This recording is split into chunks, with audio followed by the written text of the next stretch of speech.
নমস্কাৰ, আজি মই আপোনালোকলৈ জেং পিঠাৰ ৰেচিপি এটা লৈ আহিছোঁ। একেবাৰে সহজ পদ্ধতিত বনাই দেখাইছোঁ। আপোনালোকে ঘৰত একেবাৰে সহজতে বনাব পাৰিব। আহকচোন ভিডিঅ'টোৰ মাজলৈ। মই জেং পিঠাৰ কাৰণে শুকান চাউলৰ গুড়ি লৈছোঁ। আপোনালোকে কেঁচা চাউলৰ গুড়িও ল'ব পাৰে, কিন্তু চাউলৰ গুড়িখিনি আপোনালোকে 2-3 বাৰ চালনীত চালি ল'ব। একেবাৰে আটা ময়দাৰ দৰে মিহি হৈ যায় এইদৰে। দেখিছেনে? মই 3 বাৰ ঘন চালনীত ভালদৰে চালি লৈছোঁ। এইটো মোৰ ৰিকুৱেষ্টেড ভিডিঅ'। মামনি বৰা বাইদেউ এজনীয়ে মোক ৰিকুৱেষ্ট কৰিছিল। আজি সেইকাৰণে এই জেং পিঠাটো মই আপোনালোকলৈ দি দিছোঁ। ইয়াত মই টেষ্ট মতে নিমখ দিব, বেছি নিদিব।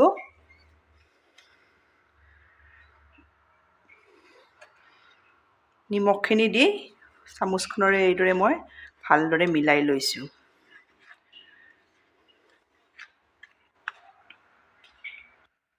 মই নিমখখিনিও ভালদৰে মিলাই ল'লোঁ। এতিয়া ইয়াতে মই পানী দিম। আপোনালোকে শুকান চাউলৰ গুড়ি ল'লে পানীটো অলপ বেছি লাগিব, আৰু কেঁচা যদি লয় তেতিয়া কম পানীতে হ'ব। কিন্তু পানী আপোনালোকে একেবাৰে নিদিব। আৰু চাউলৰ গুড়িৰ মই পৰিমাণটো আপোনালোকক কোৱা নাই। পিঠা আপোনালোকে যিমান পৰিমাণত বনায় সিমান পৰিমাণে ল'ব পাৰিব।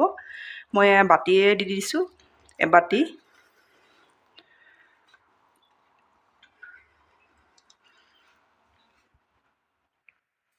এইখিনি মই মিলাই ল'লোঁ। মই আপোনালোকক জোখটো দেখাই দিম।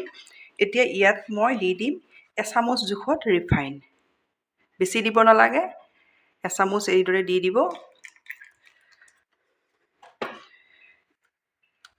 ৰিফাইনখিনিও ভালদৰে ইয়াতে মিলাই ল'ব লাগিব। আপোনালোকে মোৰ ভিডিঅ' চাই ভাল পালে লাইক, কমেণ্ট আৰু ছাবস্ক্ৰাইব কৰি দিব। ফেমিলিৰ লগত শ্বেয়াৰ কৰিব। এইদৰে আপোনালোকে ভালদৰে 3 মিনিটমান সময় এইদৰে আমি কেকৰ বেটাৰ যিদৰে ফেটি লওঁ সেইদৰে ফেটি ল'ব। দেখিছেনে? এইদৰে দিলে এইটো জোখত হৈ যাব লাগিব।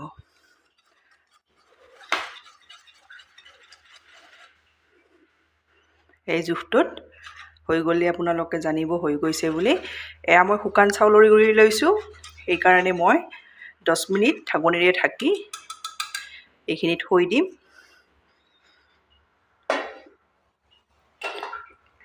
মই বিহুত জেং পিঠা বনাইছিলোঁ, এইখিনি ৰৈ গৈছিলে। যিটো মই ভিডিঅ' কৰা সময়ে নহ'ল, সেইকাৰণে মই দিয়া নহ'ল। আজি এই বাইদেউ এজনীৰ ৰিকুৱেষ্টত মই দি দিছোঁ। এতিয়া 10 মিনিট পিছত মই আপোনালোকক দেখাম। এইপিনে মোৰ 10 মিনিট সময় হৈ গ'ল। এতিয়া মই আকৌ এবাৰ ভালদৰে এইদৰে মিলাই লৈছোঁ।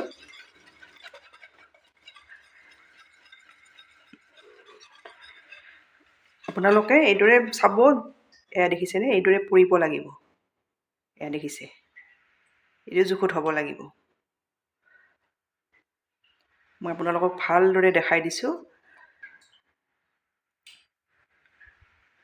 এই জোখত হ'ব লাগিব দেই। এইটো জোখত আপোনালোকে ৰখাই দিব। এইটো জোখত। এতিয়া মই ইয়াতে পিঠাগুড়ি লোৱা বাতিটোতে ইয়াৰে আধা লৈ ল'ম। দুটা ভাগ কৰি ইয়াত মই এটাত কালাৰ ইউজ কৰিম, এটাত এইদৰে ৰখাম। অকল বগা হ'লেও ভাল নালাগে, সেইকাৰণে দি দিম। আৰু আপোনালোকে নিদিলেও কথা নাই। ইয়াত আপোনালোকে ইচ্ছা কৰিলে বিটৰ ৰসো দিব পাৰে। ইয়াত মই পিংক কালাৰ দি দিম। দি এইখিনি মই ভালদৰে মিলাই ল'ম। অপশ্যনেল হয় দেই, আপোনালোকে ইচ্ছা কৰিলে দিবও পাৰে আৰু নিদিবও পাৰে। মই ভালদৰে মিলাই ল'লোঁ।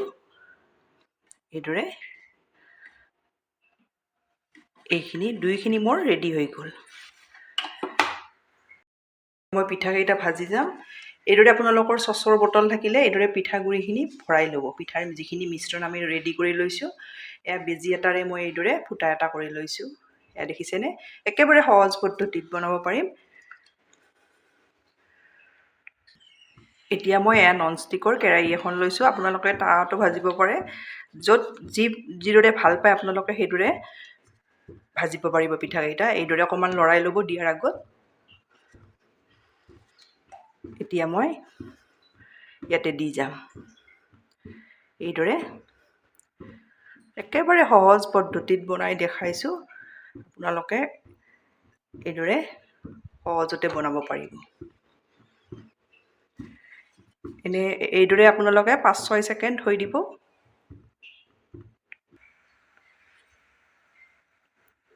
এতিয়া এইদৰে ভাজটো দি ল'ব লাগিব। এয়া দেখিছেনে? এইদৰে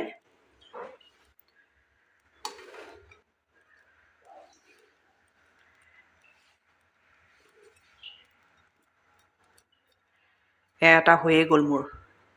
একেবাৰে সহজতে হৈ যায়। এয়া দেখিছে?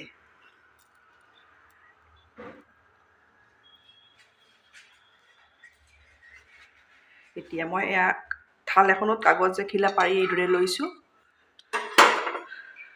এইদৰে মই পিঠাটো এয়া নমাই লৈছোঁ। এইখিনি ৰ'দত শুকাব লাগিব।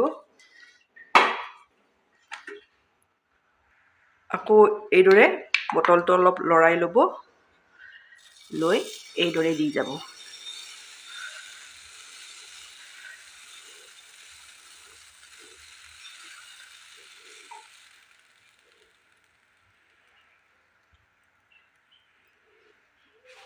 এইদৰে 5-6 ছেকেণ্ড আপোনালোকে ৰখি দিব। এতিয়া মই এইদৰে লুটিয়াই দি দিম। একেবাৰে সহজতে আপোনালোকে এইদৰে বনাব পাৰিব।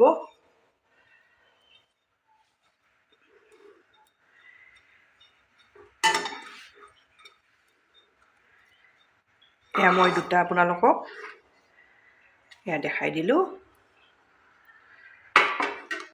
মই কালাৰে দিয়াকেইটা বনাম। এইদৰে আপোনালোকে দিয়াৰ আগত অকণমান বটলটো লৰাই ল'ব। একেবাৰে বনাই থাকিলে আপোনালোকে বনাই থাকিবৰ মন যাব। একেবাৰে সহজতে হৈ যায়। এইদৰে 5-6 ছেকেণ্ড ৰখি দিব। বেছি সময়ো ৰখি নিদিব। আকৌ বেছি সময় ৰখি দিলে একেবাৰে শুকাই যাব। পিঠাটো ভাজ দিবলৈ আপোনালোকে অসুবিধা পাব। এতিয়া এইদৰে লুটিয়াই দিব। একেবাৰে সহজতে হৈ যায়। এয়া দেখিছে? এয়া এটা হৈয়ে গ'ল মোৰ।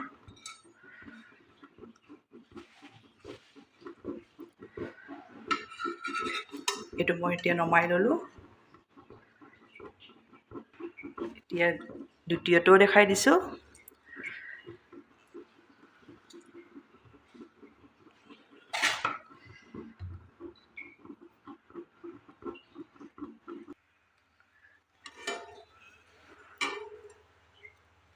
এইদৰে ভাজ কৰি দি দিব।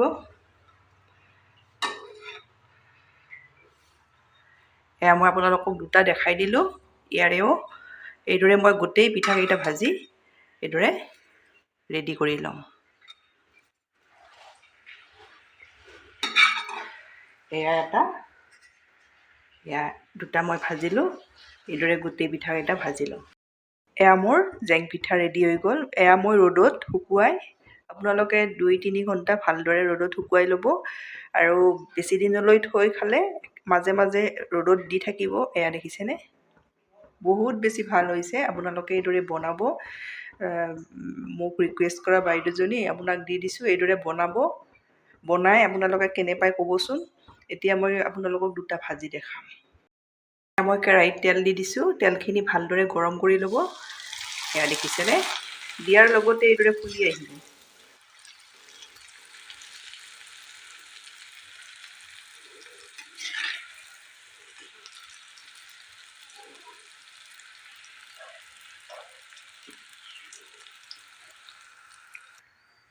এটা হৈ গ'ল। এতিয়া আৰু এটা দেখাই দিছোঁ।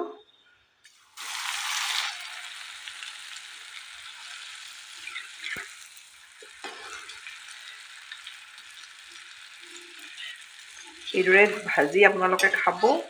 আৰু বাকী যিখিনি থাকে আপোনালোকে বেছিকৈতো বনাবই। ভালদৰে কণ্টেইনাৰত ৰ'দত শুকুৱাই ভালদৰে কণ্টেইনাৰত ভৰাই থ'ব। বহুত দিনলৈ থৈ এয়া মই ভাজি ল'লোঁ। এয়া দেখিছেনে? এতিয়া মই আপোনালোকক এটা দেখাই দিছোঁ। এয়া দেখিছে কিমান ধুনীয়া হয়। এইদৰে আপোনালোকে সহজতে বনাব পাৰিব। বনাই খাই কেনে পায় কমেণ্টত জনাব। ধন্যবাদ ভিডিঅ'টো শেষলৈ চোৱাৰ বাবে।